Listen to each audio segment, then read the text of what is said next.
Коммунальное государственное учреждение, средняя школа номер 14, станция Бескуль с дошкольным мини-центром. Психологический совет. Взаимоотношения между родителями и детьми. Педагог-психолог Алимханова Балым.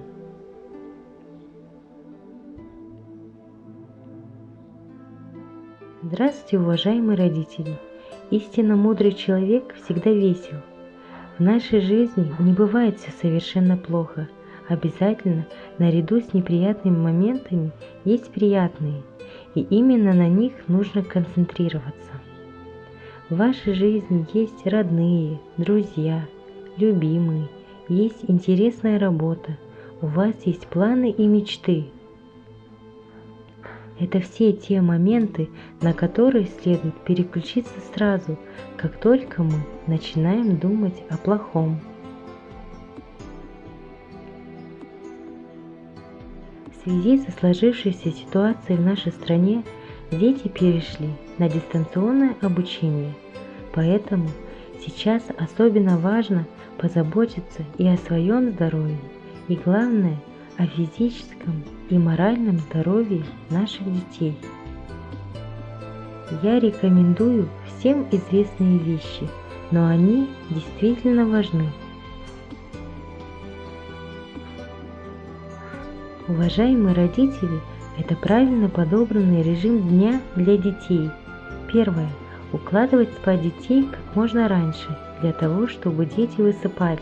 Второе. Полноценно питаться. Третье. Совместно с детьми помогать получать и выполнять домашние задания, поручения классных руководителей и учителей. Четвертое. Сохранять позитивный настрой во взаимоотношениях со всеми членами своей семьи. Пятое. Заботиться об эмоциональном состоянии своих детей. Стараться не говорить много о сложившейся ситуации в стране при детях. При этом гигиена должна оставаться в первую очередь. Шестое.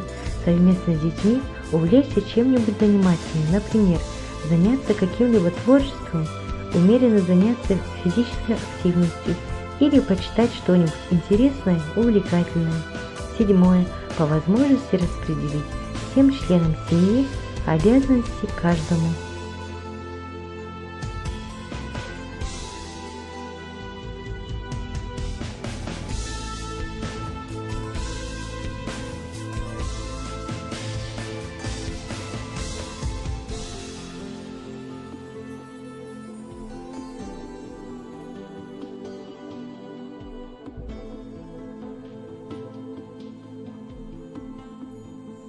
Учитывая, что с данной проблемой в период пандемии наша страна столкнулась с век информации, паника быстро распространяется.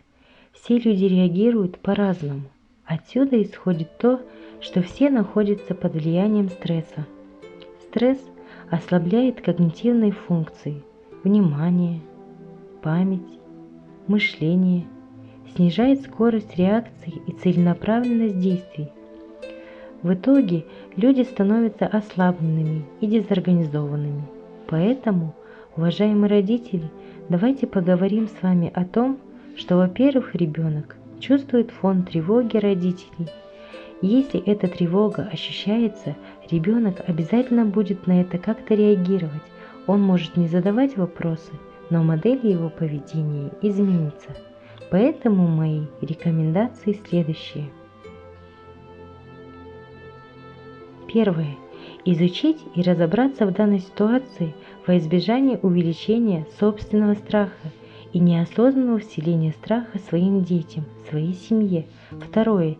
Не доверять ложной информации, ориентироваться на проверенных источниках. Третье. Соблюдать правила гигиены на сегодняшний день.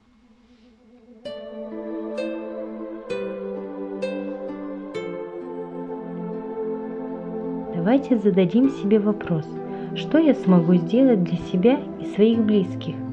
Сконцентрировать свое внимание именно на том моменте, что важно и имеет отношение к вам прямо сейчас.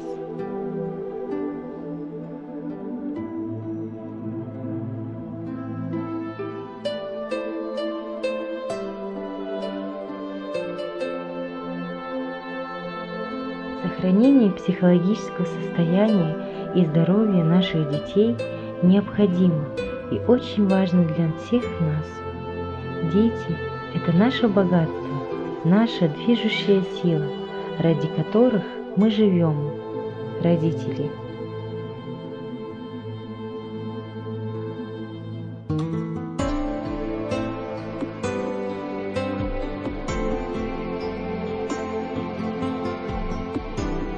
Спасибо за внимание.